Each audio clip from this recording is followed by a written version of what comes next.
couple seconds here. Okay, we're live.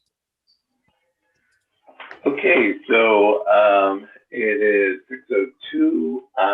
All board members are present except for one who may be present later. We're going to find out, and that would be Ms. Patera. Otherwise, everybody is here for the February 2021 regular meeting of the Albany Board of Trustees, and I call it to order. Thank you. Thank you, everyone watching and who's watching now or wants to watch later. And I'd like to give the floor over, and I always forget, is it Rebecca or Melanie who's going to talk about comments? I think it's Rebecca.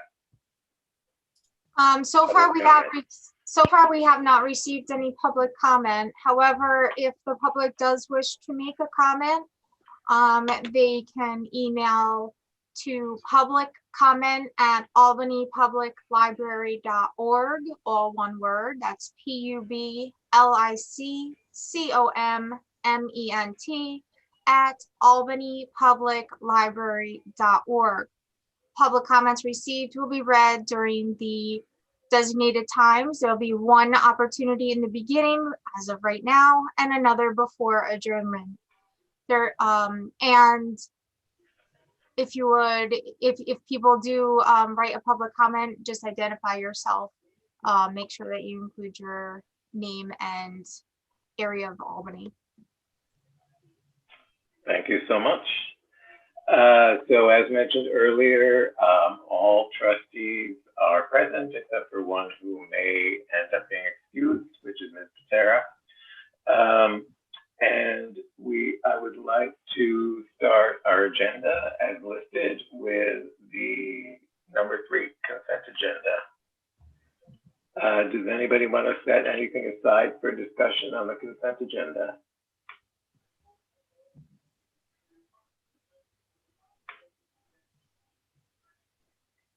So if I could just chime in, I was asked to make note of the fact that there were some checks added to the check register on Monday. Check number 12038 and onward, those are checks that were added as of Monday. So just so you're aware. Thank you so much for that. Did anyone else have any comments about what's in the consent agenda?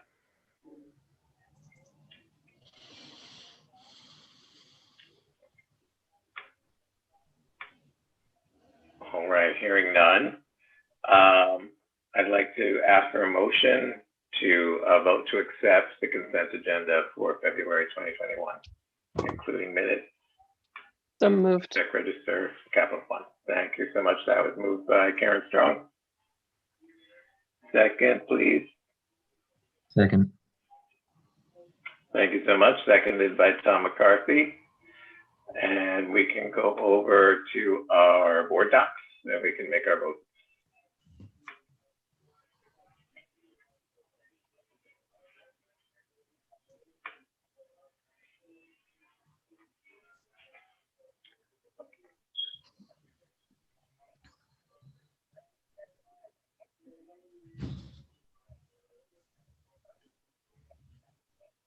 I vote yes.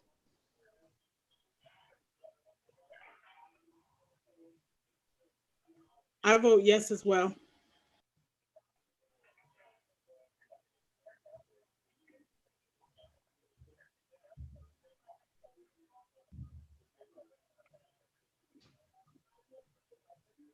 Okay, and the motion carries unanimously with 8 present voting yes. Thank you so much. Moving right along, we are on to the finance portion. And I would like to ask if it's okay with everyone for Adam to walk us through a little bit of this in a brief manner, and we can have some time for questions. Yeah, I'll just review this very briefly. So these reports for the general fund represent profits and loss for the first 6 months of the fiscal year. So as you can see, we're at 47% expenditures, We're doing okay. In most of the areas, we're a little over in administrative and miscellaneous. A lot of that is due to us having to pay past due tax cert payments. We're in a reasonable place in every other area there, as you can see. Revenue-wise, let's see, we're also at 47%. So nothing too out of the ordinary. If anyone has any questions on any specific portion of this, please feel free to ask. I think during the budget mod portion of the meeting, we'll sort of go into each line a little bit further. Great. Thank you, Adam. And this is these pieces, let's see, where are we now? These are not voting pieces, correct? I always have to ask that. We are just getting these for information at this point in the meeting. Someone correct me if I'm wrong about that. Does anybody have any questions about the capital fund report that was sent out or the balance sheet? I have one question about the balance sheet. So we got the same balance sheet in January and February, the ending December 31st. So I wondered if, I know that P&L has to be lagged because it just takes time to get all the transactions in. Does the balance sheet need to be lagged a month? It doesn't necessarily need to be. I was under the impression the last month we had November. That was just my. Yeah, it looks like in the January meeting, the balance sheets that were submitted were for November 2020. Oh, look at that. I must have been clicking through too many times. Okay. Sorry. So yeah, those line up with the P&L reports, the treasurer's reports, in that they are lagged. Okay. All righty. Any other questions or comments for Adam about the financial portion?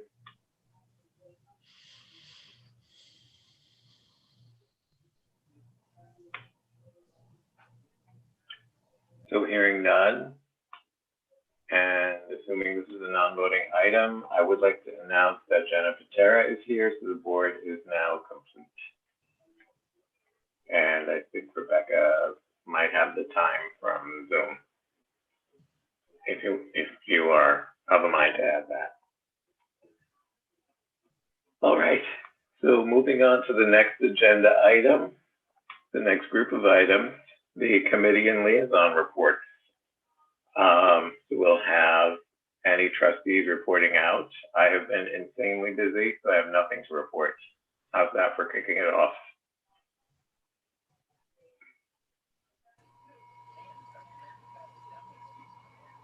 Okay. Arlene, did you have one? Yes, I have a report from the Upper Hudson Library System. Oh, great. Okay, so we met on January 13th. The meeting was convened at 4:31 by our president, Antonio Booth. And the short of it is, a lot to say about finance, and had received a major report from the Anti-Racism Task Force. With regard to our finance, nothing new here. You know, we are aware that the library has been hit pretty hard in the budget.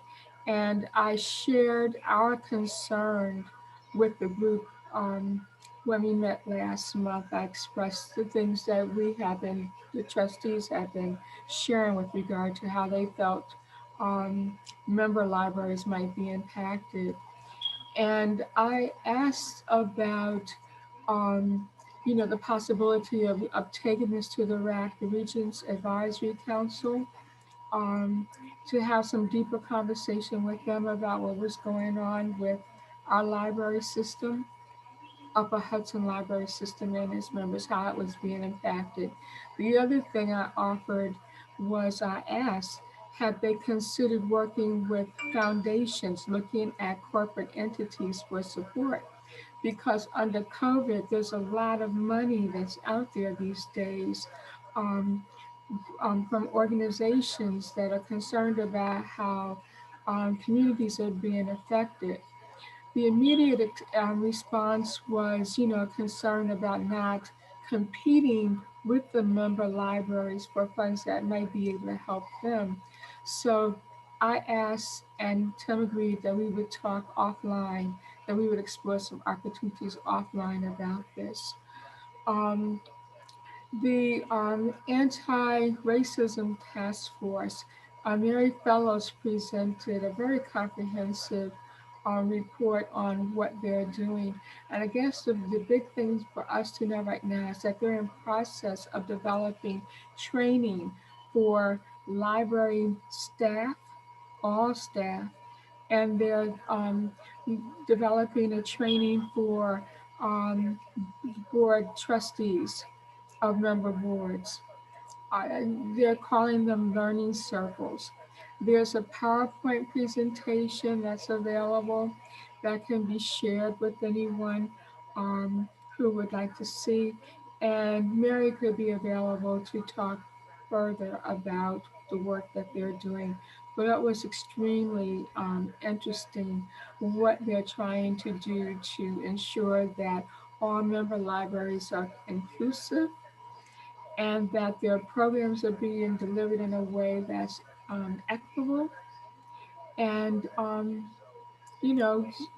open to the needs of everybody. So it was just an impressive report.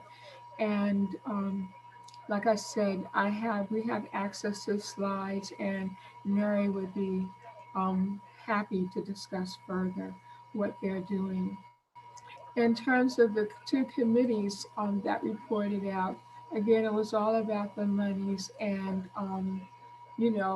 and what they're trying to do. And so the Finance Committee voted to adopt the November and December Treasurer's Report and purchase journals. And the Service Committee approved the move to adopt the budget that was the amended budget that was presented by the Central Library. There was a savings of $10,000, and the committee and the board moved forward to adopting what APL had asked in terms of how those monies be split. That $5,000 be used to cover Library 1 staff position, and that the other $5,000 would be moved to support e-content. So that was pretty much it. It was a pretty tight meeting, and we adjourned at 5:42.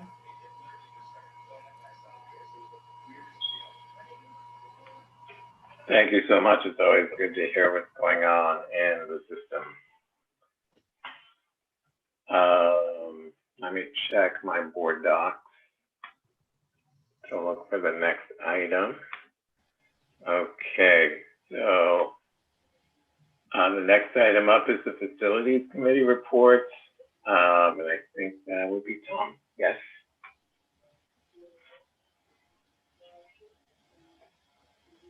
Hi, everybody. So the Facilities Committee met on January 13th, and we had a good, successful meeting. It was our first meeting since in more than 6 months. So it was a good catch up and get ourselves oriented to what the committee needs to be doing going forward. So we reviewed ongoing and upcoming capital projects in the context of the facilities plan that Adam Firebaugh has put together over the last year. And trustees were pretty supportive of the plan. Our one request was that we kind of we put the plan in a visual representation that's a little more digestible, so that we as trustees and anybody else who's looking at the plan can take a look at it and get a good grasp on kind capital projects and facilities needs. So I know that work is ongoing in the meantime. And the other thing we did was take a look at the roles and responsibilities of the committee and created a list of things that the committee is responsible for throughout the year, which includes approving New York State construction grant applications. And we're going to hold the December meeting to kind of review and monitor ongoing capital projects, just to keep our fingers on what's going on and make sure our committee doesn't go too long without meeting every year. And then we'll do a construction grants meeting in April. So kind of 2 meetings about 6 months apart. And yeah, I thought it was a great meeting, and that was kind of where we left it. And if Brigitte or Sarah want to add anything, they're welcome to. No, you covered it. Thanks. Yep, sounds good. Thank you, Tom. Thanks so much. I love that committee. I miss it. So it's good to hear that report. Thank you. Next up on our agenda, we have, it doesn't have to be in this order, but we have Policy and Governance Committee.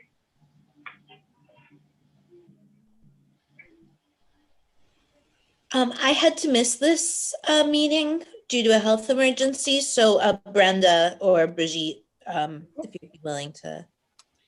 Okay, so for the P&G committee, we met on the 2nd of February. We had a good meeting as well. We reviewed, I think 4 policies, I think. So we went over the use of technology by staff. That was the first policy that we reviewed. The committee reviewed the red line version of the policy that had already been approved at the previous meeting. And the policy will be submitted today for full board approval. The room use policy, the committee is considering creating a standalone policy to address the discriminatory hate behavior at the library. And I read a proposed verbiage for a standalone policy, which possibly could address the issues raised.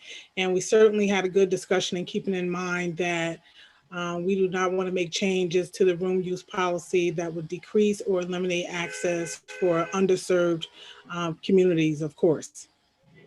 For new business, we looked at that purchasing policy. There was a good discussion about oversight into the need to have the checks and balances when it comes to the use of the APL credit or bank card, whatever terminology you want to use with that.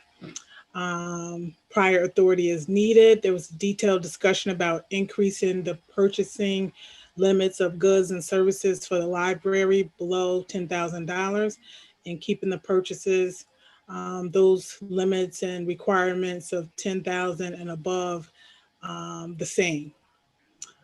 We, of course, had a motion to move that forward, and we'll be presenting that as well. We reviewed the privacy and confidentiality policy, and the committee discussed the surveillance system, and we're looking to seek legal guidance on that as we move forward with reviewing that privacy and confidentiality policy. We had no public comment, no executive session, and our meeting was adjourned. Thanks. So just to make sure I caught that, there are no motions coming from the Governance and Policy Committee to the floor tonight. No, there are purchasing policies. There are. Purchasing, Okay. yes. All right. So that was moved by the committee. Okay. Thank you.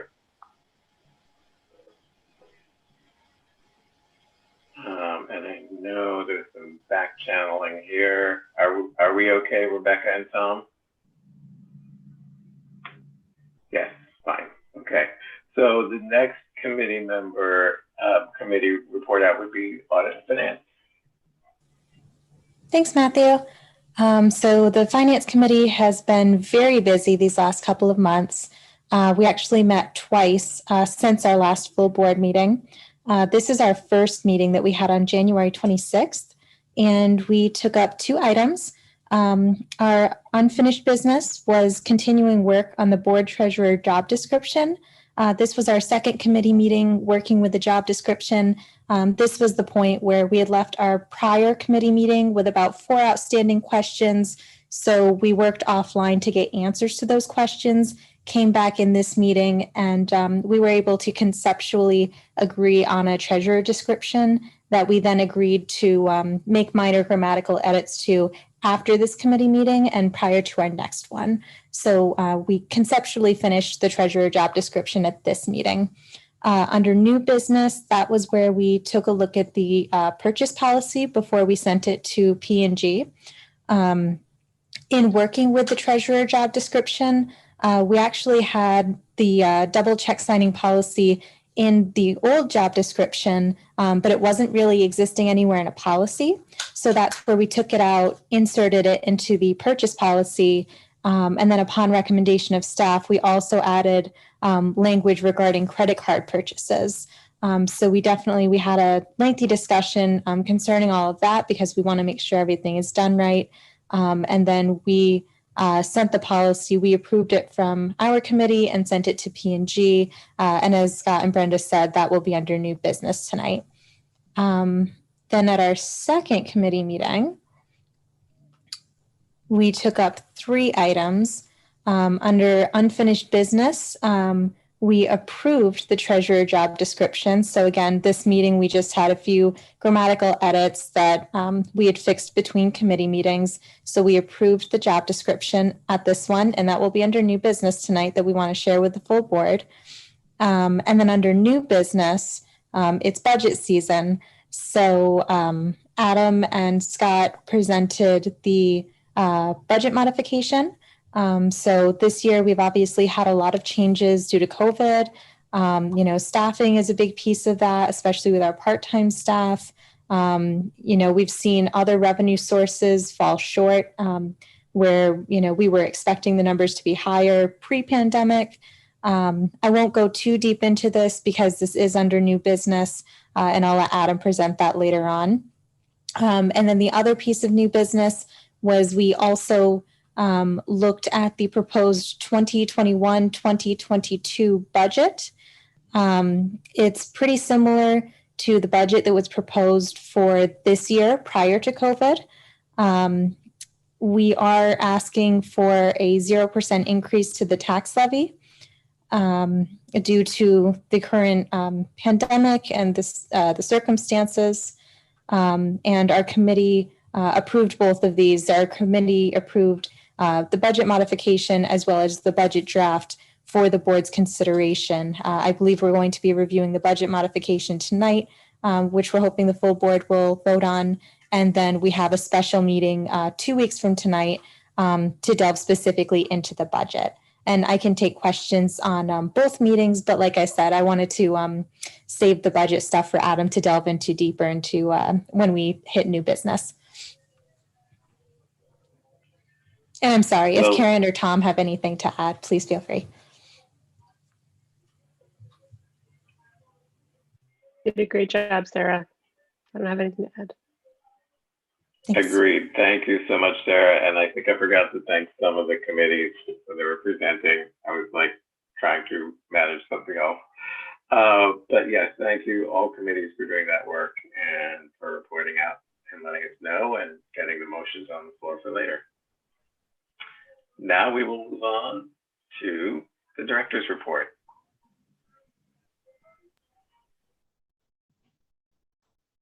So January was a difficult month for the library, as it was for the whole world. We had multiple staff test positive and additional staff needed to be quarantined. This included, for the first time, us closing down a branch. The John J. Bach branch closed for 2 days due to a positive test amongst staff members. The good news is DOH has yet to identify any of our work sites as a source of spread. So that means the majority or all of the positives so far were people caught it outside of the workplace. I think our safety plan is safe, and we're doing a very good job, and our staff are doing a very good job following it. The library also closed down operations at the Washington Avenue branch on January 6th. We asked for no one to be in the building and had staff work from home or work from field offices due to the possible protests at the New York State Capitol. One person showed up to that protest, so we didn't shut down any other locations. This also provided us a great opportunity to assess our safety plans, which we're lacking and we're currently working on, but also to test out our two-way radio system, which we put in place for emergency communication. And that worked out really well because then we needed it for a weather emergency a week later. APL contributed several historic Albany photos for inclusion in a Hudson River Valley Review article. Our TUI fellow students began working at our Arbor Hill West Hill branch. Tutoring has resumed with a partnership with the Albany College of Pharmacy and Health Sciences, with more sessions added, which there's a high demand for that. And then IT has been busy installing outdoor Wi-Fi access points on our property. Right now, I can go to the Delaware Avenue branch, park in the back, and get right on the Wi-Fi from my car. And that was provided by the Friends and Foundation of APL. Looking forward, home delivery for residents living in the NORC, which was a very popular program we were doing pre-pandemic. Well, we're restarting that through a partnership with that organization. The staff are also planning virtual school visits and also in development of future story walks. We're also beginning to work on our annual state report.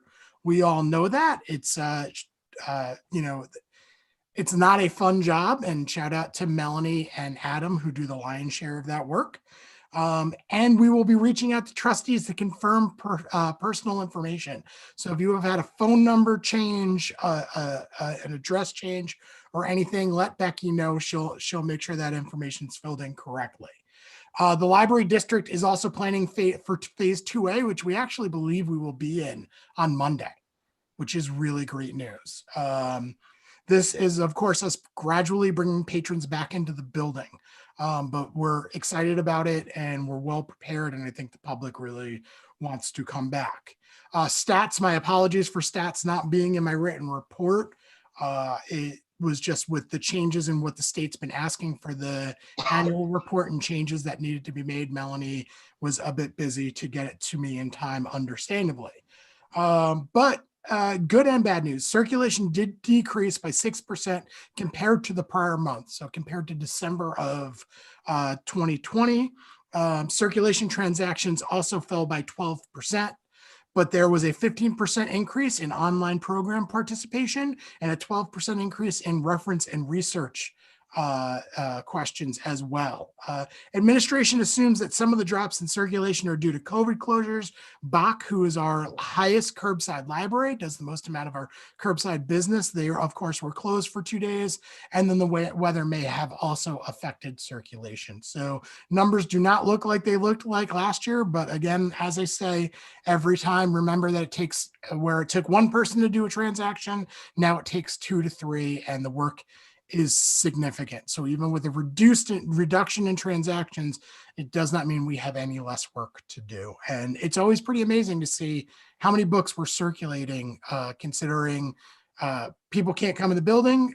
We've reduced our hours and we've reduced the amount of items that people can take out. And that's it. I'll open the floor to questions.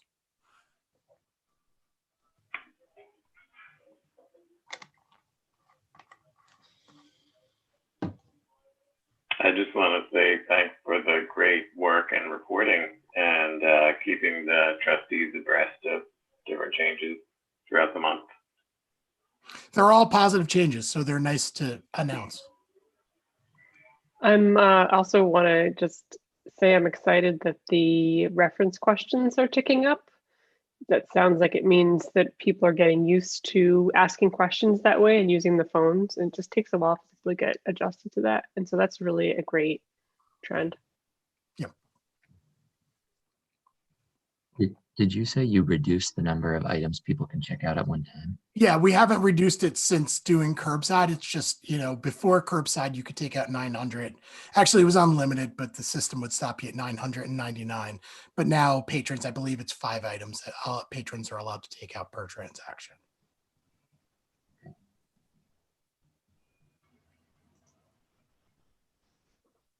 And so you're ready to move to 2A? 100%.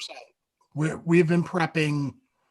I mean, really, we've been discussing it for the last month, but I mean, we've already done it. So we already know kind of the parameters. All the PPE is set up, kind of everything's set up for this type of transaction. So it's really going to be, we're ready to go on Monday. Staffing is always a question mark. If we have a positive COVID case, we may have to shut down a location, but for the most part, we're ready. That's why by appointment is really important at this early stage of reopening, is because we still need to kind of be able to pivot if something goes wrong.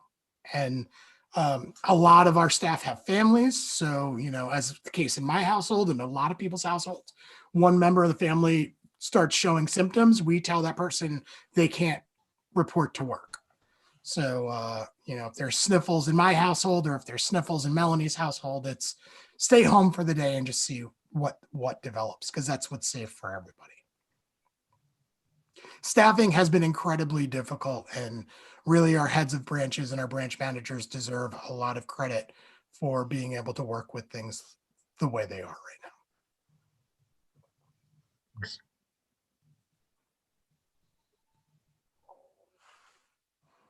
Well, thank you so much for everything, you and the staff, and everything that's been happening and keeping everything rolling.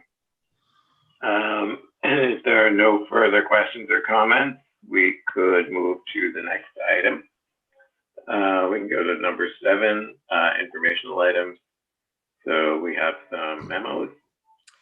And this was updated since the board packet went out. Remember, this memo is always created to give the board a heads up to things that happen sometimes that the day of the board meeting. We want a record that the board's been told about these things. So not a lot on this information item docket. We did do a snapshot of pandemic library services in Albany County.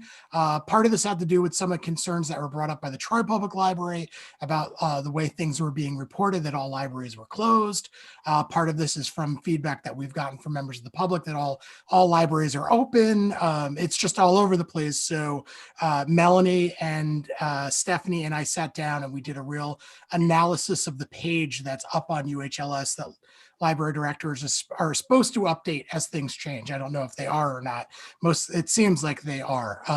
But what we found in this kind of analysis is that we're not an outlier, that the majority of libraries in the Albany County specifically are only doing curbside. And if they're not doing curbside, it's how they're allowing patrons in the building is very restricted. So we're not an outlier. We're kind of in the norm. We also did an interesting breakdown of we couldn't do positive test rate. So we did the amount of people who have been identified in those zip codes who have been positive so far through the pandemic.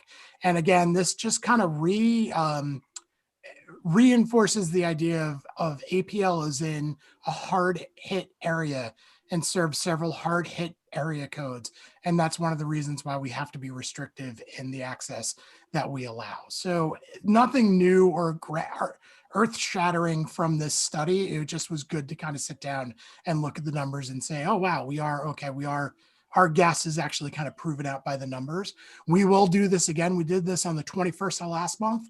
We'll do it again on the 21st of this month, and we'll provide that in the same memo format to everybody else. I think it's helpful for trustees to have and look at, to understand that you all are making, in my opinion, the right decision, but statistically, it looks like you're making the decision that many of your peers are making. Another piece of good and bad news, the Times Union discontinued their blogs. Someone wrote a very not nice blog about a particular politician, and understandably, Casey gave me a call and said, hey, we're not going to do public blogs anymore. So I was released, if I can use baseball terminology. I got released, but I got picked up on waivers. And now my blog is going to move over to CivMix, which is a really great podcast, local news site. I'm really excited to actually be a part of that. That's Liz Benjamin. I mean, it's pretty cool. So I've got a blog up right now, which is kind of I reused some material I wrote during the pandemic and then updated it. So when I got this job, the board was very excited when I got my TU blog. So I felt weird when I was losing it, but I think I've been picked up by a pretty good team. So I'm pretty excited. And then the final part, and this I'm trying to put in every agenda. Stephanie, Becky, and I have worked really hard to kind of to get an idea of what the rest of the year looks like. So we're always going to give you a kind of what are going to be the proposed future agenda items for next month, just for you to start looking at. We will have to approve the tax cap override as we always do. And I know we'll have a discussion about it, and Bob and will inform us of what we do and may not need to do. We'll want to approve next year's budget in preparation of a potential May public vote. It will be also discussed in the next 2 weeks. So we always give ourselves 2 board meetings to vote on the budget.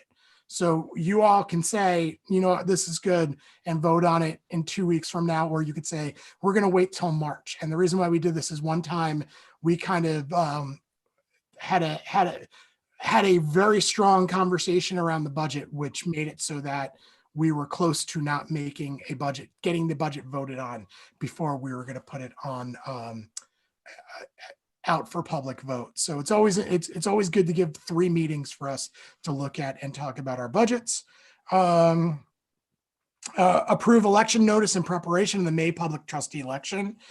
Review nominating petition and instruction to candidates for preparation for the May public vote. So I think we need our committee that works on getting people to run. I think that committee needs to start talking and meet. And there will be no staff presentation due to a full and budget-centered agenda. And that's it for information items. Great. And are you recommending, thank you so much, Scott. Are you recommending that we take a look at the snapshot on our own, which was already just provided look to at us, it. or Yeah, I sent it out a couple weeks ago, so some of you have had a pretty good look at it. And if you want to follow up with questions, I'm always open to that, either in this forum or just via email. And again, I'm interested to see what things look like after the 21st, how many libraries have opened up. I will tell you, I sent that memo to my fellow directors, and it created a very interesting conversation. And one library in particular, one of the larger libraries in the district, not in the district, in the county, they actually moved from browsing to just curbside because they said that the impact on circulation was so minimal that it wasn't worth the risk. And I thought that was a really interesting thing to hear. They're kind of they're our library that we love to talk to because they have a staff member over there who's very into data, very into analytics, and they always have something interesting to say. And I thought that was a really interesting thing to hear, that they didn't see a huge drop in circulation once they went to curbside. Simultaneously, we didn't see a huge drop in circulation due to dropping from appointment to curbside. Scott? Yes, Sarah. Just to let you know that the New York State Library is doing something like this. It's starting in January to give a snapshot and see trends statewide. Yes. Yep. So that would be interesting to look at as well. Yeah, I had a good conversation with the state librarian about it, and I'm really interested to see, and I'm really interested to do a deep dive into the data, because I think it'll be telling. And I think libraries are just all over the place across the board. And it's, I understand why some of the decisions are made that are made. Great, thank you so much. If there are no further questions or comments, we can move on to the large item 8, unfinished business, with 2 items in it. Matthew? Yes. I just wanted to thank staff again. And Scott, you'll have to remind me who worked on it. Melanie, and I think you said someone else worked on that, the statistics comparing us with the other libraries. When that went out, I thought it was very, very helpful. So thank you, staff, for working on that. It's good to hear. Thank you. Agreed. Thank you for bringing that up. If there are no further comments or questions, we can move into the unfinished business portion. Hearing none, well, let's take a look. We have, this has been moved by the Policy and Governance Committee, correct? The updated use of equipment and technology by staff policy. Does anyone from the committee want to just give us a quick reminder?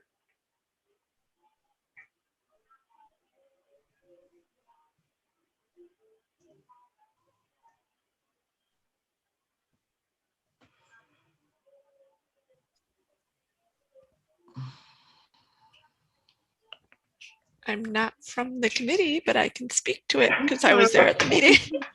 I'm sorry, I could not hear and could not mute. Oh no, yes, Right, I thought people might have been struggling. Thank you. So where are we at now on here? So we're looking at the changes toward the end. This item 7. There's some changes that have been made. A word was struck out, and some new text has been added, and then a word was struck out. A little below that. All right, now, which are we initially speaking about the use of technology? Use of technology that we had redlined, right? That we redlined previously and was approved at the last meeting. I really don't even have any input on that other than I don't see much that we did to it from the last meeting, other than provided the red line version. We discussed it at the last meeting. So, do you have more, Melanie? So during the last meeting, these changes were presented during the last meeting, but everybody was concerned that we didn't have the actual redlined copy. So here it is. Okay. Essentially, we removed the terminology of mobile devices and just included devices because this is including some obviously computers and whatnot, specifically for personally owned technology devices. So we have some individuals using their personal computers just because they're more comfortable when they're at home using their own personal devices. So we wanted to include a statement about that, we are allowing that. We are allowing individuals to use their personally owned devices. However, the library is not responsible for maintaining those devices. So should they crash or anything of that nature, it is not the responsibility of APL to handle that situation. Great. And that's pretty much all that the red line includes. I apologize. Thank you so much for both of you for talking about that. I had forgotten this discussion in the intervening months, so thank you for the refresher. And then, do we have the finalized version as well? So we were able to look now at what the changes were, and now are we voting on the finalized version? Is that what we're intending to do?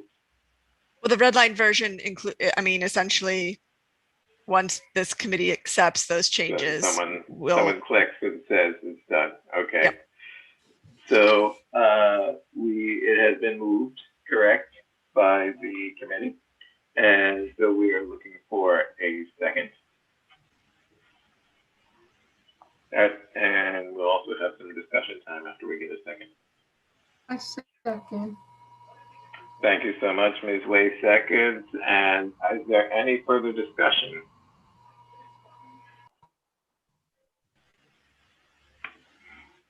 Thank you for committee.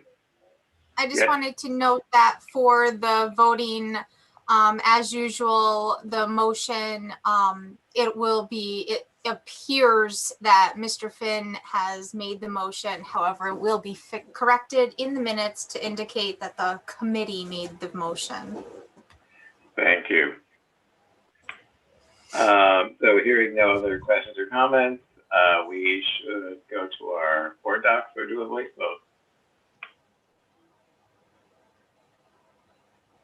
Yes. Yes. Thank you. And Sarah Dallas? Yes. Thank you.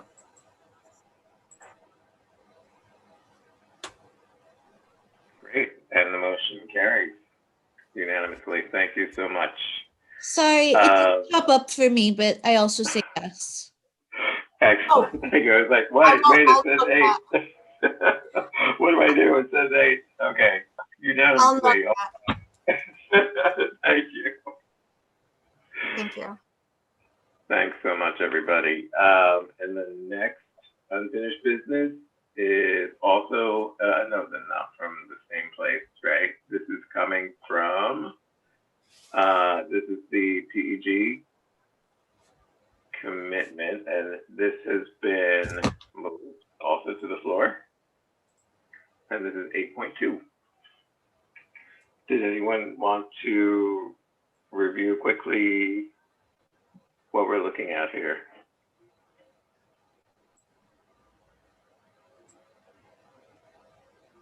I am on mute. I'm sorry. We've got some, I've got some unhappy roommates.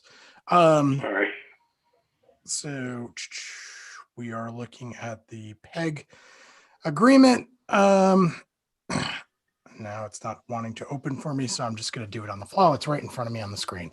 This is the user agreement with the public access. We'll call it Channel Albany instead of PEG.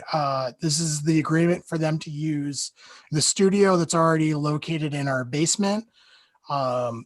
This agreement kind of outlined things a little bit clearer, and the current advisory board is much clearer about what the library can and can't provide.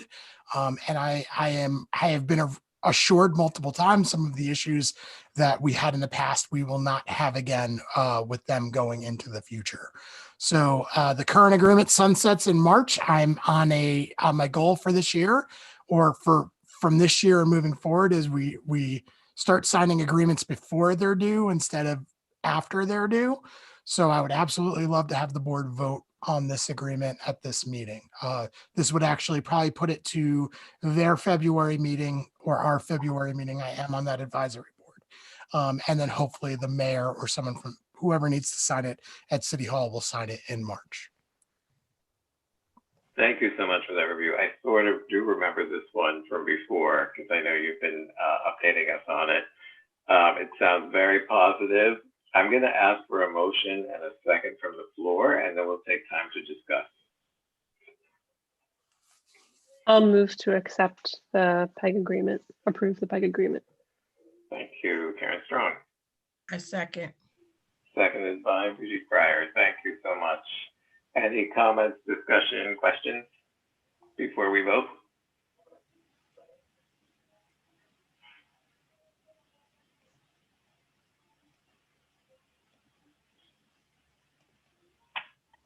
Great, hearing none.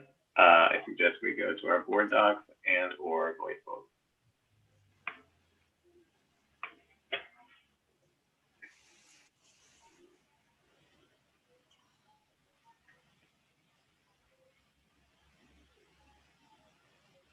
Yes.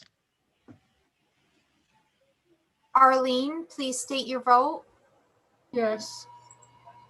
Dr. Robinson, Yes. thank you. Yes, I thought we had a yes. All right, and the motion carries unanimously. Thank you very much. Moving right along to the new business item under 9. So the first one is 9.1, the Literacy New York Agreement.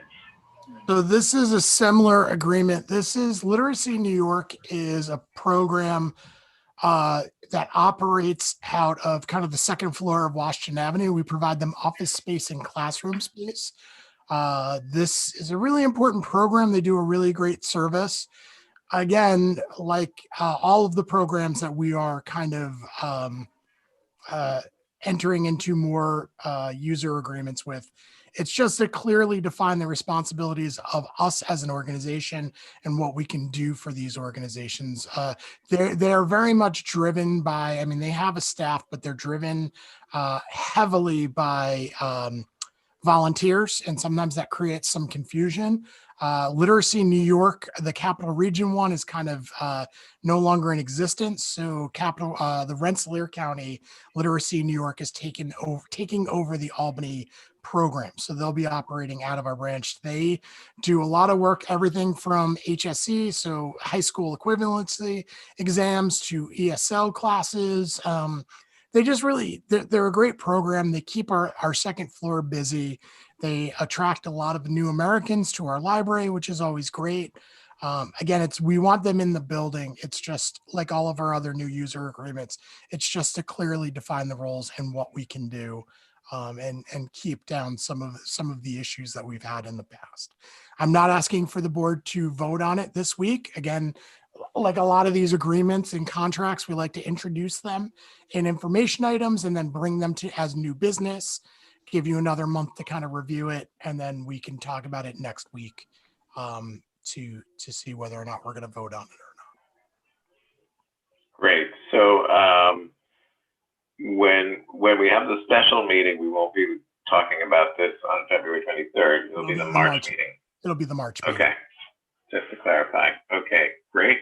Thank you for previewing that for us. And we'll all take a look. The next item up is the purchasing policy, which I believe was already moved by the committee. I can't remember which committee. It moved by P&G. The P&G, thank you. Yes. All right, we talked a little bit about this before. Does anybody want to give any more information to us before we take a motion? Well, again, one of the things that we did do was increase the purchasing ability under the $10,000 mark due to the increase in services and goods. And also, I believe, identified some requirements for the purchasing, which should have some authority by the executive director or his or her designee. And Melanie or whoever can add more to that if they so choose.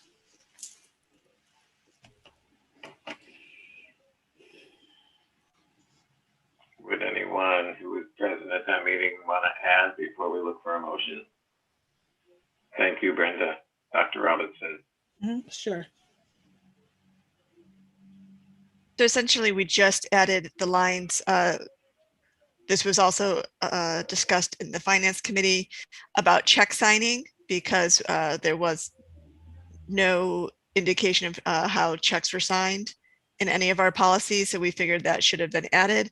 And then now we use the credit cards, and I do have the state or the inquiry out to Bob whether we should be using the terminology credit card or if it should be P card or procurement card instead, because that is more in line with what we actually utilize. Because with a credit card, you can carry a balance, but with a procurement card, you cannot. But we just also included a line on that, since that is another service that we have started utilizing. So did we decide which language we were going to use in there? P card or credit card? We're using P card. I have not heard. Bob, would you like to speak about that? Because that's something we haven't had official word on yet. I'm still waiting for some info from you, aren't I now? On what you guys had? I thought I sent it to you. I sent the email to you last week. Just asking what my thoughts were, right? No, the definition of what the procurement card is, and that's what in alignment with what we have. I haven't seen it yet, so that's the only reason we don't have an answer. I don't know that it really makes a difference for this purpose. We can update that word. Well, yes, we can, but Melanie's point is correct, and that is there is no credit line assigned to these cards. So do we think we can vote to approve, given that the credit card, P card issue will be resolved in the language after the vote? I don't think it's a legal term of art in any event. So I think if you want to simply change the word credit to purchasing, use of purchasing cards, that's fine. I mean, it's even, you know, as Mel has described it, I don't think it matters even if we call it purchasing, because I don't think that's a legal term. Okay. So if we want to do that, is everybody comfortable with that, I hope? And then we can put it out. It's already been moved, so we would ask for a second, and then we would have some possibility for discussion. So do we have a second to approve this? Someone to second?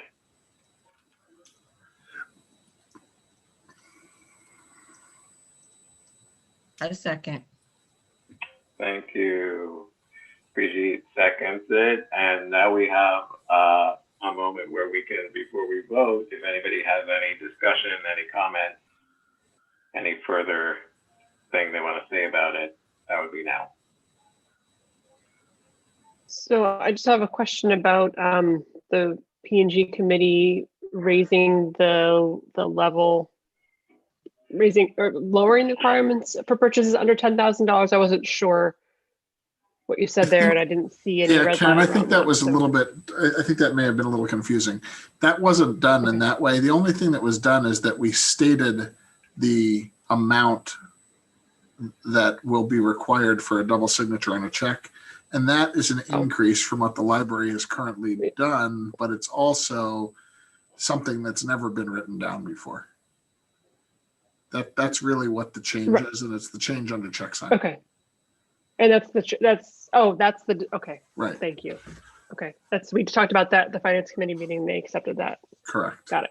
Thank you. This is Sarah D.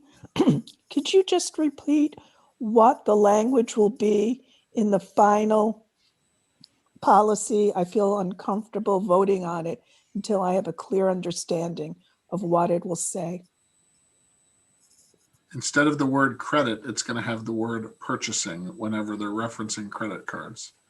Use of purchasing cards versus use of credit cards. Thank you.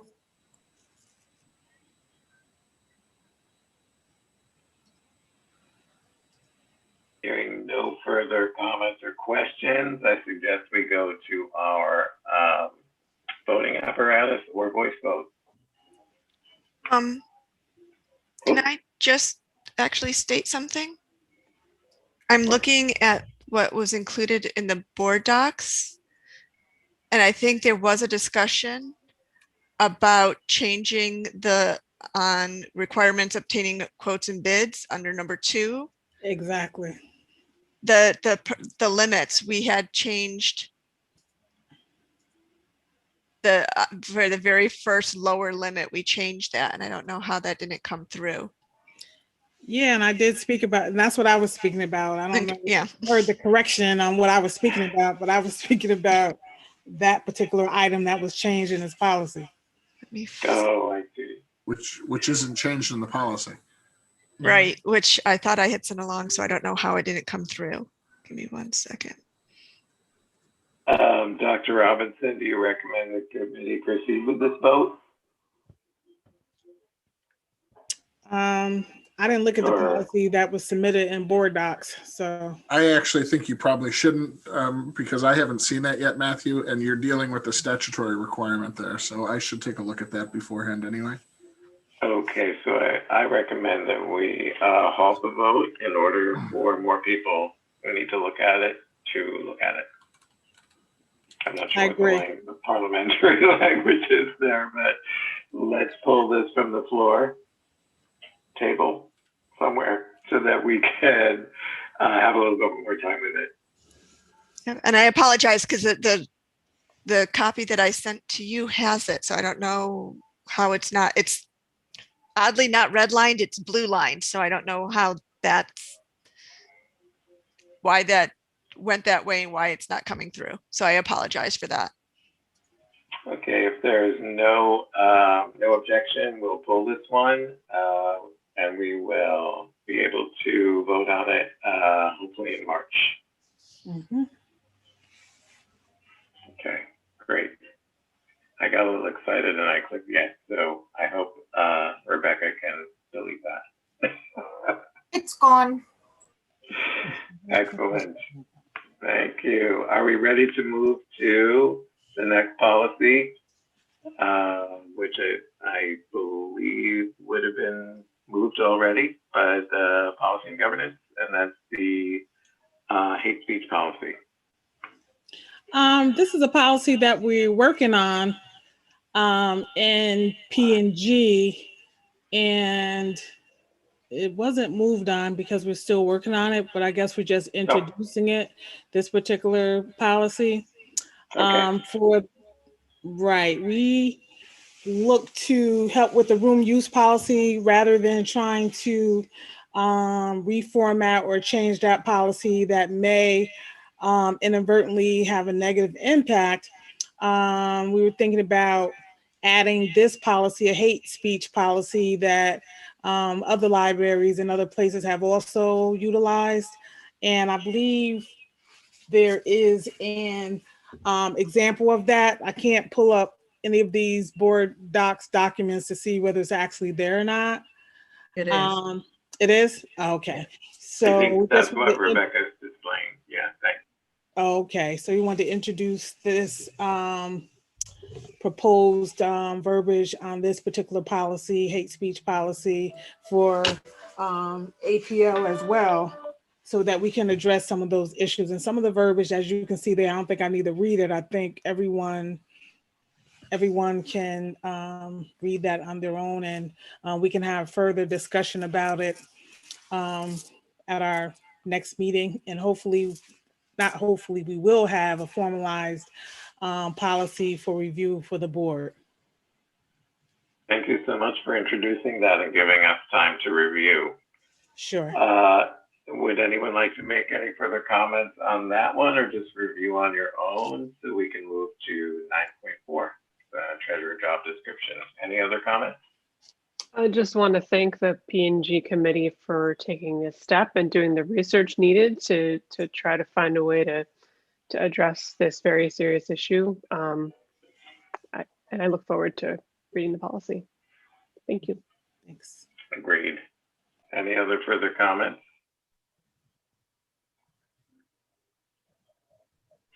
Hearing none, shall we move to 9.4, treasurer job description?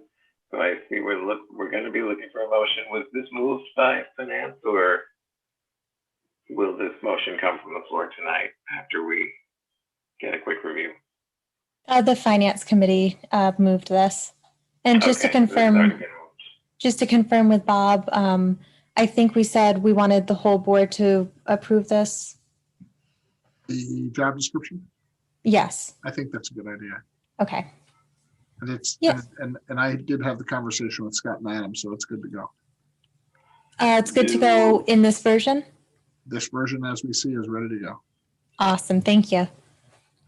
Have board members have had time since the packet came out to really review this, or would you like more time?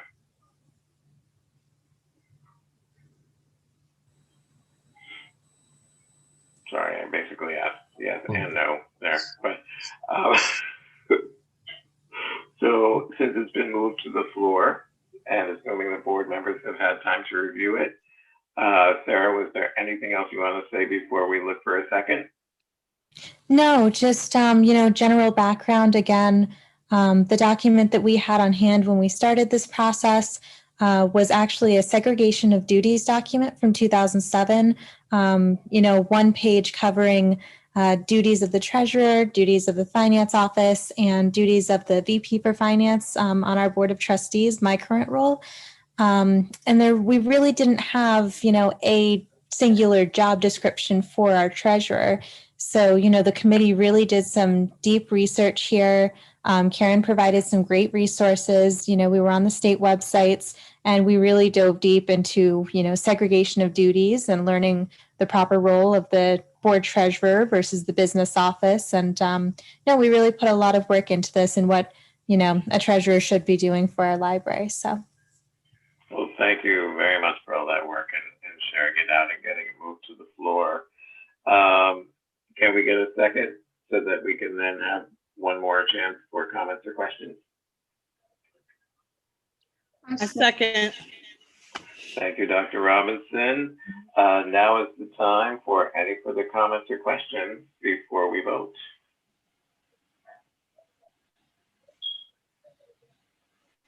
I want to, building on what Sarah said, also thank Adam and Bob and Scott and Melanie for the work they did, including some of it just having to sit through the long meetings as we work this out. It was a huge amount of work to get it done because it hadn't really been done before. So now that it is done, we're in much better shape as we try to bring on a new board treasurer. It looks amazing. Yes. Thanks everybody for all the work that went into this. Any other further comments or questions before we vote?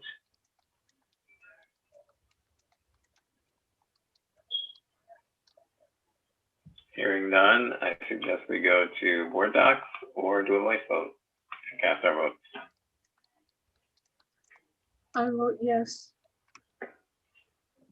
Thank you.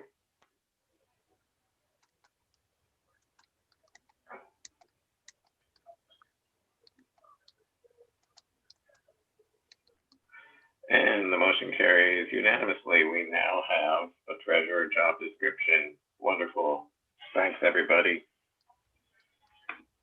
Moving on, we're going to take a look at the proposed budget modifications in 9.5.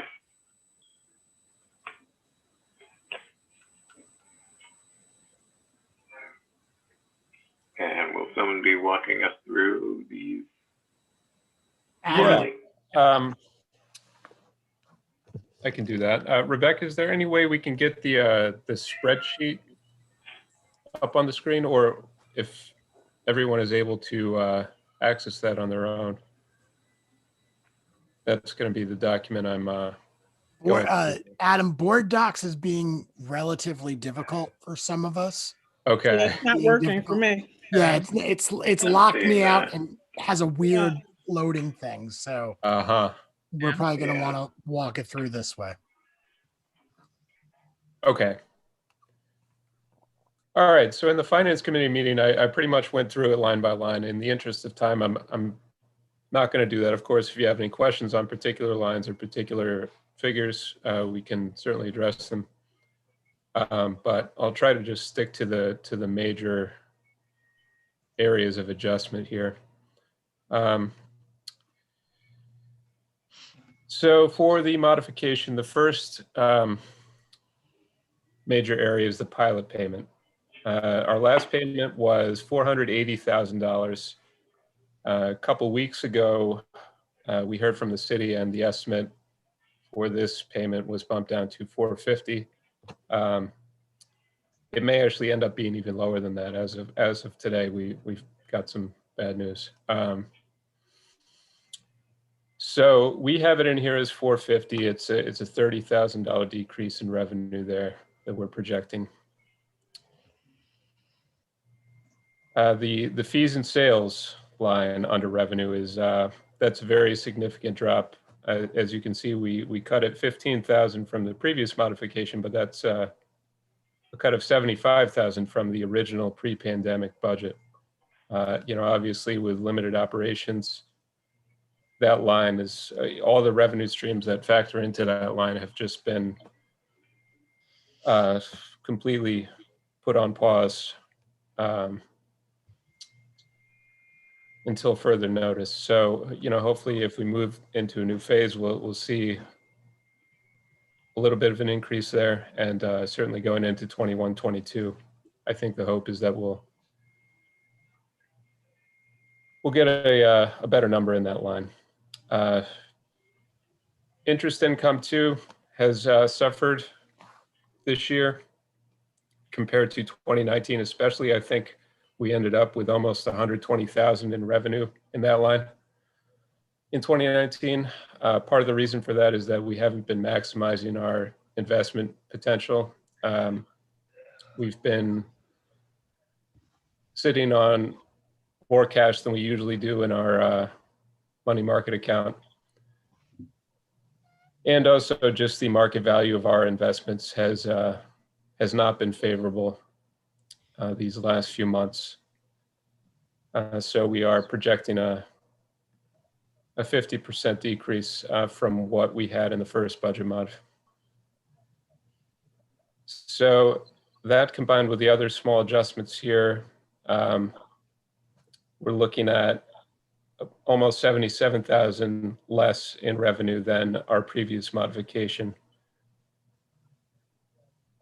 So that is fairly significant. So we'll move on to the expenditure side. And the important thing to keep in mind right off the bat is that the prior year encumbrance balances have been added into this modified budget. So that's 202,000 just about that has been added to a number of lines, mainly IT, also books and AV, and a few other lines. And that corresponds with the assigned fund balance usage of 202,000. So they essentially cancel each other out. So I won't be focusing on the lines that have increases related to prior year encumbrances. So if we look at payroll and related costs, we are going to see some savings there most likely. We are projecting a pretty significant savings in part-time salaries. Obviously, with limited operations, we're just not scheduling as many part-timers as we would have. We didn't change that number in the previous mod, and that was what we had in the pre-pandemic budget too. We didn't touch salaries in the previous mod, so we are touching it here, and we're seeing the savings of about 172,000 is what we're projecting. So that's significant. We did bump up the New York State retirement system estimate in the previous mod. It turns out the payment was a little bit less than that, so we saved 23,000 there. Payroll taxes, we're seeing some savings there. That's partially because of the reduction in part-time salaries, and partially because we're seeing some savings from FFCRA, that program which was active for the last several months. Gave us some savings there. So overall saving of 211,000 is what we're projecting for the rest of the fiscal year. So we'll move on to occupancy. We have not been invoiced by North Albany for the entirety of this fiscal year. So we've actually bumped that projection down to 0. So we're saving 19,000 there. Utilities, we're seeing a little bit of savings there. Obviously, buildings aren't being used to their fullest potential. The custodial supplies line, that we had to increase. That is where we have been booking our PPE, which we've spent almost $60,000 on early in the fiscal year. We did submit those expenses for reimbursement from FEMA. We did initially get turned down for the majority of those expenses, about 52,000. So that's why we increased it here. There is some hope, though. We do have the opportunity to appeal, and with the new president, the policies have potentially become more favorable. They've been in contact with us, and it sounds like we actually have a chance of being able to get reimbursed for more of that PPE expense. So there is some hope there. So overall, it ends up being a 30,000 increase over the previous mod in that section. We move on to materials and services. The 44,000, that's a prior year encumbrance. The central library development, central book aid budgets, we did reduce those. That corresponds with the New York State grants revenue line, which is UHLS grants. We have received that money. There were cuts there. We expect to be able to recoup some of that too, although that may not come through until the next fiscal year. So these cuts do correspond with the cut in New York State grant revenue. And digital content and programming, those were prior year expenditures. So overall, we're seeing a 28,000 increase over the previous mod in that section. So we move to administrative and miscellaneous. The biggest line in this section is tax repayments, which I touched on earlier. We did have some past due payments that we have since paid off. And so that is going to put us over 100,000 for the fiscal year. So we did have to increase that line by 25,000. We did see some savings in training, travel, community relations, postage, all due to our limited operations and just the effects of COVID. So we have a almost $27,000 increase there over the previous mod. And then if we move on to IT, it's a significant increase, but it's all prior year encumbrance. So the bottom line is, in the previous mod, we had projected $179,000 in unassigned fund balance usage in order to balance that budget. With these adjustments, these modifications, we're projecting about a $49,000 fund balance unassigned fund balance usage to make this budget balance. So it is a savings of almost 130,000 is what we're projecting for the fiscal year. So if there's any questions on any of that, please don't hesitate to ask. Adam, this is Sarah D. Thank you for walking us through this. I have two questions. What does FFCRA mean? You know, I'm actually not sure of the abbreviation, but it was a program that was implemented during COVID for staff members who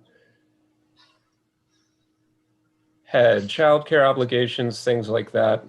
They were able to apply for this credit, which It's the Families First Coronavirus Response Act. There you go.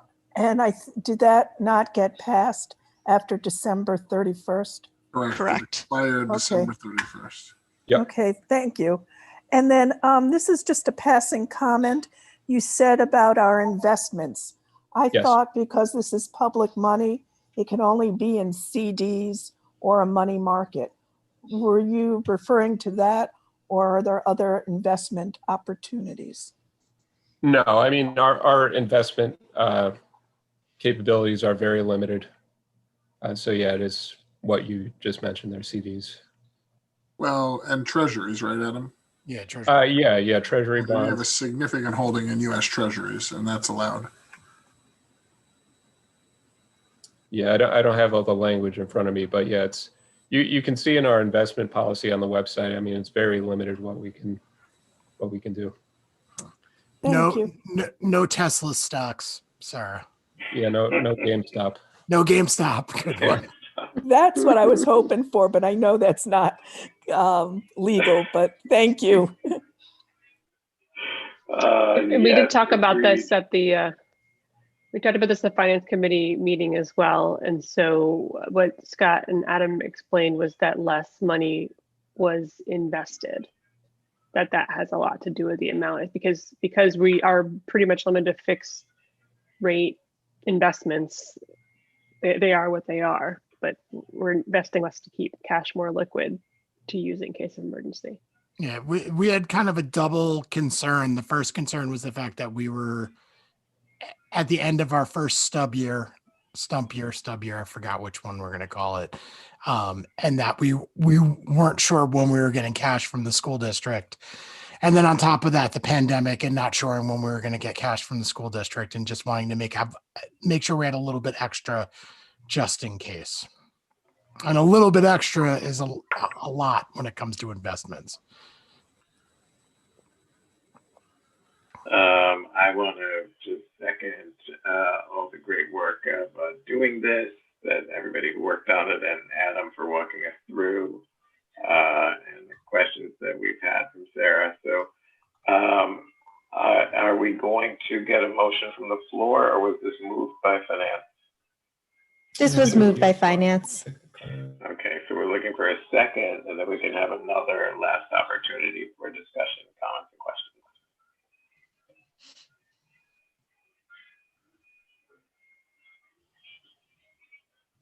So do we have a second? I second. I second. Thank you, Brigitte Pryor. So this is our time, our last chance for any comments, questions, concerns, anything else we want to say before we go to vote. Yeah, I just wanted to ask, I should have asked in the committee meeting, but what exactly is our pilot payment for, and why is it going down this year? Yeah, good question. Pilot payment is payments in lieu of taxes. So this is, do I need to explain that part, or you want a little bit of history, a little bit of? No, I got that, and I know we just started doing this a couple Yes. years ago, but I forget why. Because it was, and Karen brought it up when she was running for the board. Pilot payments were something that we were due. It was money that we should have been getting. And for some reason, when the IDA was formed, we weren't included. So we did it. We went in, we did some work, and we made sure we were included in those payments. What happens is they go down or up depending on the schedule of the programs. And this is something that we're a little, Adam and I are a little frustrated with, because we haven't gotten we've been asking for kind of a schedule of when pilots come off. Because what happens is you build a building, you after a while, after 10 years of pilot payments, you go on the tax rolls. So, and then there's a bunch of new construction that's asking for pilot payments. So we've been asking for a schedule so that we know when pilots are coming off. We haven't really gotten that information as we wish we could get it. So that's why. And the other issue that I don't know if Adam brought it up is there are some real delinquent pilot payments this year. So we may get some of this money later on, but right now we're getting what they've collected for us so far. So this is our share of all the pilot payments going to the IDA. So they look at the overall, they look, say all of the organizations collected $10 in taxes. We get whatever our percentage is out of that. Got it. Yep. Great clarification. Are there any other comments or questions that we would like to bring up before we actually vote?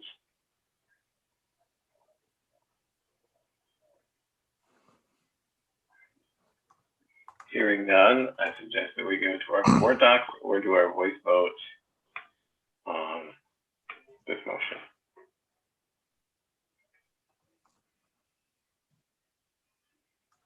I vote yes. Thank you.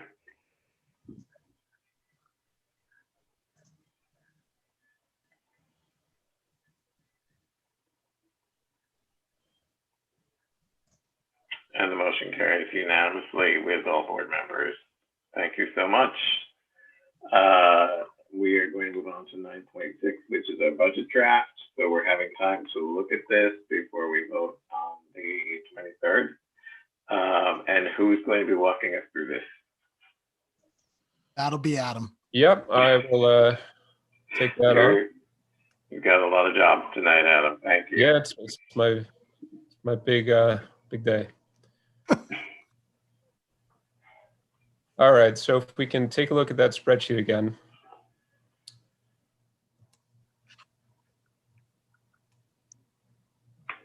So I think we have it up. Yes. Starting with the revenue, we did use the last estimate we got on the pilot payment, 450. We'll see, that can be highly variable as we found out. I mean, we've gotten 2 payments thus far. It's went from 440 to 480, and now it seems to be going back down. So we'll see. Hopefully it is around 450. The construction grant line, that's just a placeholder amount. I don't know that we actually have any projects applied for at this point, but for Scott, that is the plan to hopefully get $45,000 in DLD money. Fees and sales, we did bump back up from the current modification a little bit, but 14,000, I mean, you can see compared to the pre-pandemic 2021 budget, still very low. So it is assuming that we're not going to be open for full operations for the majority of the fiscal year. It is achieving 14,000 would be dependent on it at least being open for appointment services for a good portion of the year, and hopefully open a bit more fully for at least a couple of months. Hopefully we can get to that point. Interest income, we did boost that up a little bit to 60,000. I think we're going to try and keep a little more of our money invested going into the next fiscal year. And with any luck, market trends will be a bit more favorable than they have been the last few months, and the market value of our investments will increase. So we are actually projecting a small increase over the current budget modification in revenue, although it still represents a pretty significant decrease in revenue from our pre-pandemic 2020-21 budget, and our first budget modification for that matter. So if we move on to expenditures, we are seeing a pretty significant increase in payroll and related costs. Big part of that is full-time salaries. We did fill some vacancies these last few months. So certainly this number is dependent on all of our full-timers staying with us throughout the fiscal year. Obviously, if people resign or retire, this number could go down drastically. But if we are fully staffed with the employees we currently have in full-time positions, this is where we're projecting at almost 160,000 increase over what we have in the current budget modification. We did not, however, bump part-time salaries up too much. We are sort of operating under the assumption that we're not going to be open fully for a good chunk of this fiscal year, and as such won't need to necessarily schedule quite as many part-time hours, and we may, end up having to cap part-time hours a little bit in order to mitigate the effects of these increases we're seeing in other lines here. New York State Retirement System, they have already released a projected invoice for the 21-22 fiscal year, and that's the number they gave us, 521,000 almost. Pretty significant increase over the previous payment, almost 70,000. There's nothing we can do about that. If that's what we have to pay, that's what we have to pay. Payroll taxes, we did bump that back up. We're not seeing FFCRA savings anymore. And if there's any increase in part-time hours, this number should bump up a little bit from the pre-pandemic budget of 327 up to 344. And employee benefits, certainly there's going to be increased cost of insurance. And with the full-time vacancies that we filled too, that's just more coverage that we have to pay for. So we did raise that 100,000. So that certainly represents the most significant increase in this budget is payroll and related costs, $459,000. So obviously that wipes out our small increase in revenue.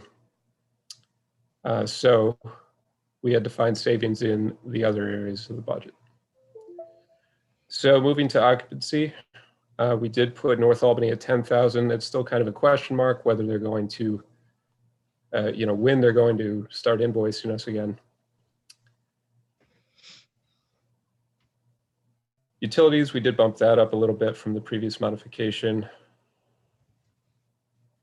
So building repairs, we did cut that from the pre-pandemic budget by 5,000.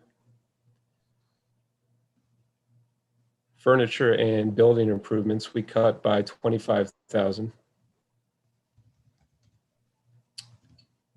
And we left the other budgets flat. So as a result, we're seeing the savings there from the previous modification of about 120,000. So if we move on to material services, we did cut books and AV materials by 25,000 from the pre-pandemic budget. So that's a pretty significant cut to one of our bigger budget lines. Periodicals we left flat, although the expectation is we may have a little bit of extra money in that line. We may apply that to digital content. We'll see. So the central library lines, those correspond with the New York State grant lines. We're told that it's only going to be a 5% cut to the central library grants in 21.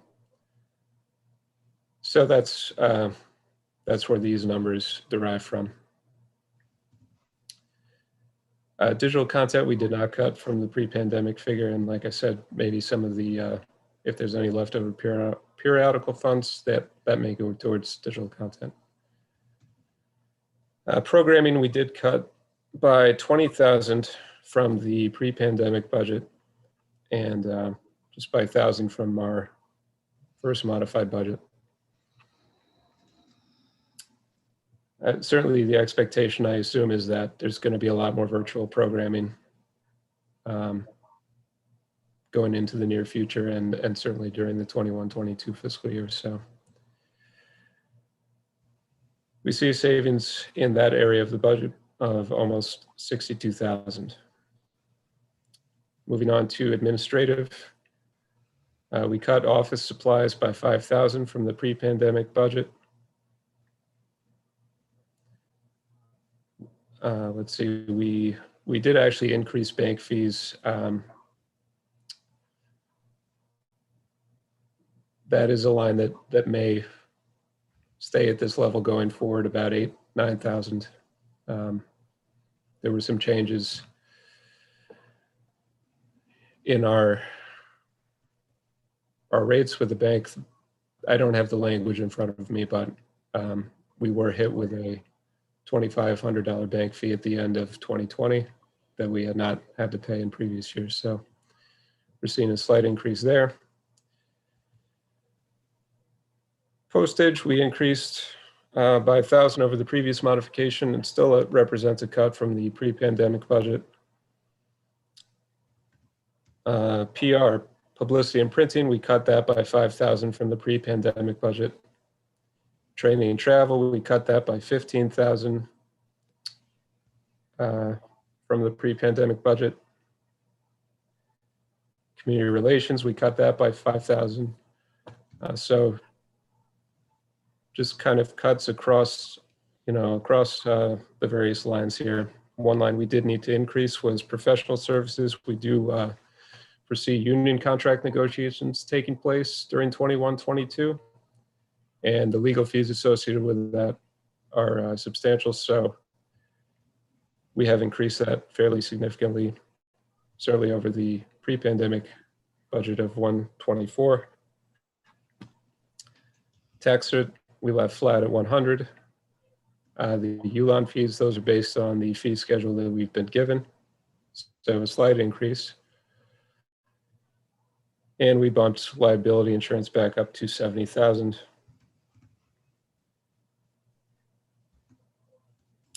So overall a savings of about 24,000 there in administrative. And if we move on to IT, the only real cut there was IT hardware was cut by about 11,000 from the pre-pandemic budget. That's per Melanie's estimates. So it's still showing a savings of 132,000. That's just because from the previous modification, which factored in all the prior year encumbrances. So that number is a little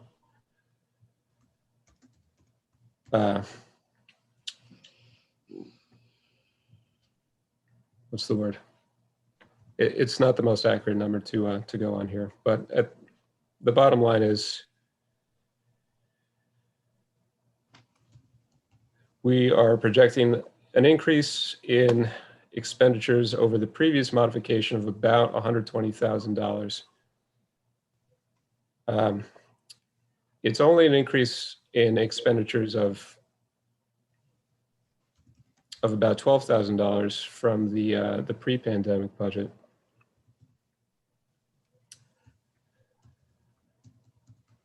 But in tandem with the significant decrease in revenue from this budget compared to the pre-pandemic budget, and in the pre-pandemic budget, we were already counting on using $174,000 in unassigned fund balance.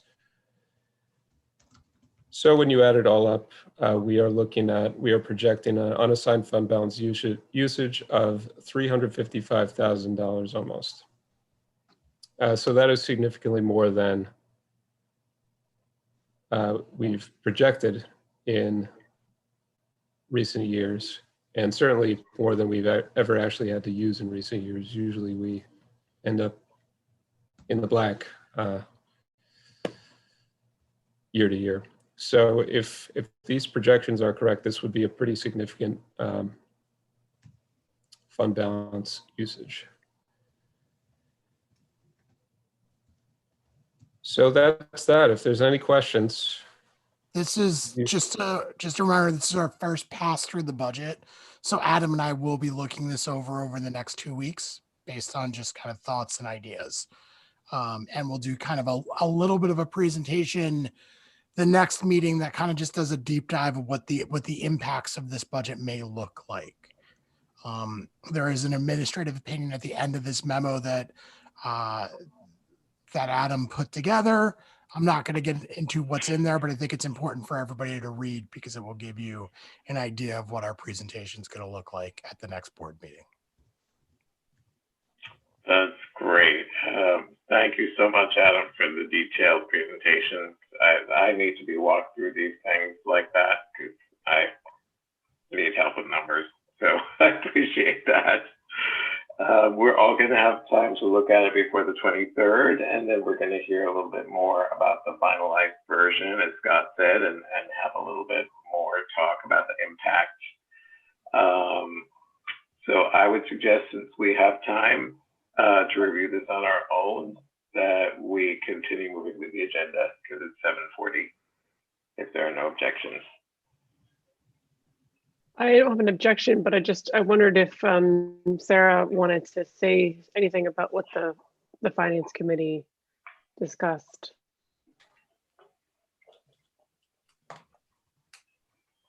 What the Finance Committee discussed in terms of the draft budget? Or she stepped away. Am I unmuted? No, you're unmuted. You're unmuted now. I hear you. Oh, yeah, I was just saying, what did you mention, Karen? You said if I wanted to say anything regarding the draft budget, what we discussed in the Finance Committee? Right, I think we voted on it, right? Yes. Yeah, so I just want to let the trustees know how the Finance Committee felt about it. Yeah, I mean, I think, we agreed that staff had to take a hard look. Nobody has a crystal ball. We've been in this pandemic for 11 months now. And I think, this is a really realistic and conservative budget. We want to make sure that we're covering all possible expenditures so that we don't have unexpected costs arise that we haven't budgeted for. And at the same time, we want to, if anything, underestimate our revenue so that we don't end up short on the revenue side. So I know that, $350,000 from the fund balance is a large ask, but no, I completely think the staff has prepared this budget appropriately on both ends, appropriately estimating both the revenue and expenditure in a very, very tough and unpredictable time.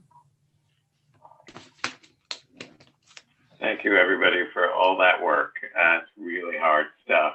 And would anyone like to make any other comments or ask any other questions before we move on tonight?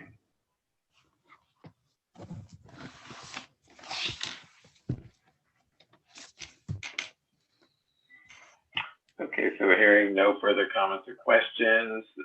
Thanks again, everybody, for preparing that draft budget, and thanks, Adam, for walking us through. Item 9.7 is the, what is that called? The board evaluation. That happens every quarter. So it's in here as a PDF, and I would certainly prefer that we do this as a Google Doc, which we can all do basically any time. So I'm going to see if I can place that in the chat for all board members to click on. You can grab that and you'll be able to do it on Google. So it's a Google form. So any board member can click on it from here. If you don't get a chance to click on it now and you can't find it, you can email me. I'll send you the link again. But it's easier if we collect all this data using Google Docs. So I'm going to ask that people do this on their own time. And if I don't see them coming in, I will pester you on email and perhaps even call you so that we can move on to other important items coming up. One more. Does anybody have any issues with doing the board evaluation this way? I'll share out the results next meeting. Okay, hearing no questions or objections, let's move on to the POP, which I know what that means, but I just blanked out. Pandemic Operation Plan. Thank you. Yep. So there is an attached memo that outlines the changes that we're asking for this evening. Nothing major.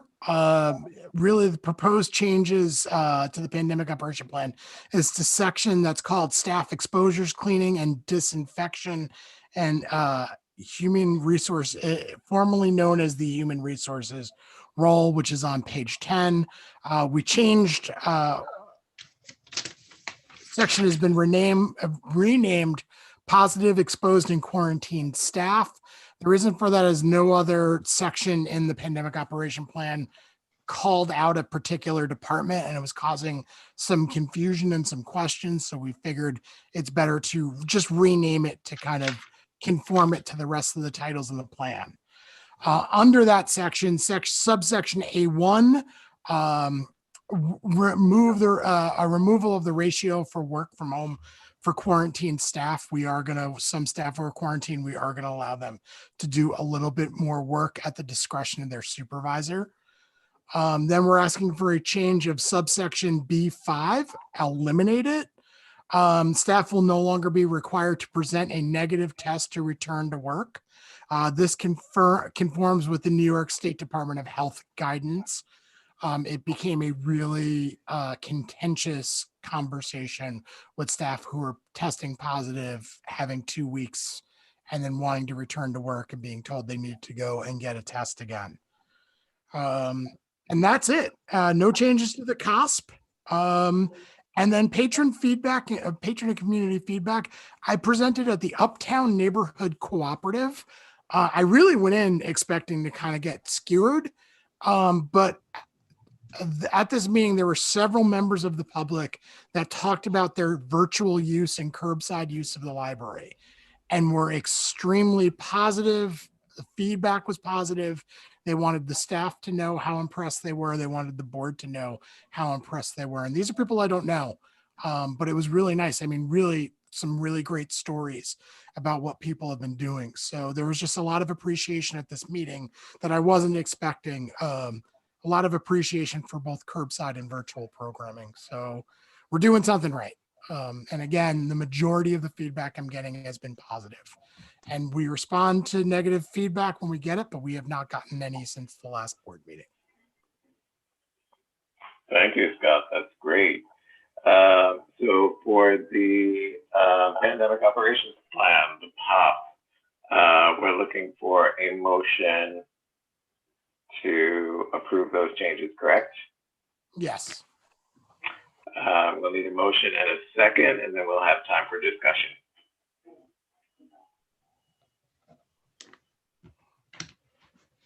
I'll make a motion to approve the changes to the POP. Thank you, John McCarthy. Do we have a And second? I'll second. Thank you, Karen Strong. This is our time for discussion before we vote. Do we have any further discussion about the updated POP, Pandemic Operations Plan? I do have one comment, and I'll preface it by saying I don't mean this as a criticism. I had a couple people come up to me just in casual conversation who stressed that they wish Washington Ave would open sooner rather than later. I just wanted to put that on the record because people have told me that. And it's something we should keep thinking and talking about as hopefully things get better. We don't have to have a prolonged discussion about it now, but I just wanted to get that out there. Thanks, Tom. And we are discussing it in our plans for this phase and next phase, what that will look like and how we can start opening up that branch.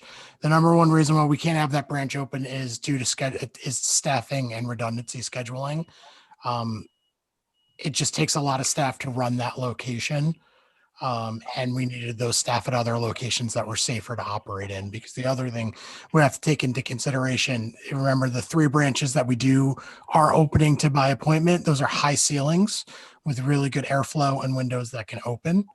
So it's kind of a combination of just the nooks, the crannies, the operation there, and the amount of staff it takes to run. So really the decision in the beginning, and I'm just explaining this so hopefully it's easier for the trustees to explain to other people, is it was either we were going to do one branch, we were going to just do Washington Avenue, or we could do multiple branches where we have a much bigger impact. So our hope is, and our discussion has been, start introducing curbside there sooner than later, and then start to introduce things as well. But the number one thing we need to do is be taken off redundancy scheduling in order to start thinking about staffing that branch. Because at this point we have about 2 people in the building a day, which we could not operate the branch. Really, even 2 people for curbside would be really difficult. So we'll get there. I promise we'll get there. But it's just until we hit the next phase, it's going to be very difficult to operate that branch. Thank you.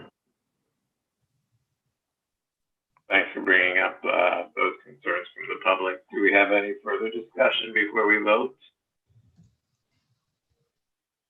Thank you for bringing that up, Tom.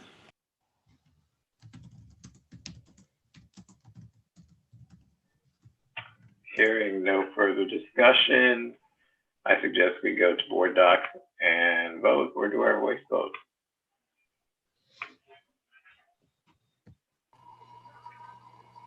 I vote yes. Thank you.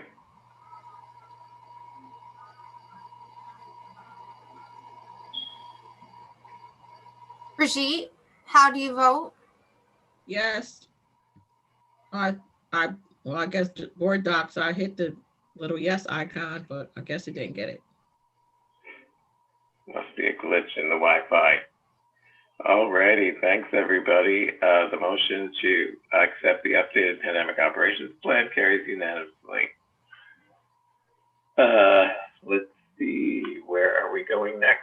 Do we have any public comment, Madame? No public comment. All righty. As far as I know, we don't have an executive session. For the good of the order, would anyone like to bring up anything else before we adjourn? And after we adjourn, I'd like all trustees to stay on after the recording ends for a quick announcement.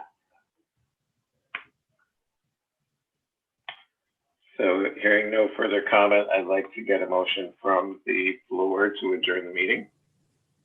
So move. Thank you very much, Sarah. I Here, second.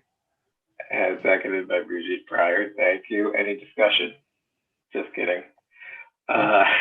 We can go and vote on the adjournment or do our voice vote. Yes. Yes.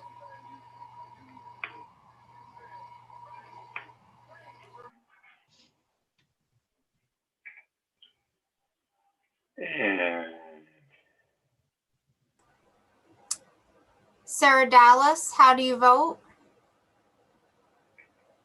Yes. And Dr. Robinson?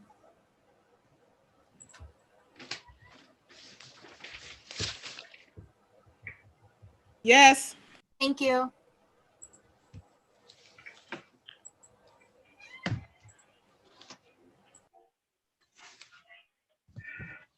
wonderful. Thank you, everybody at the library. Thank you, trustees, and thank you for anyone watching the meeting. The meeting is now adjourned. Motion is carried unanimously. After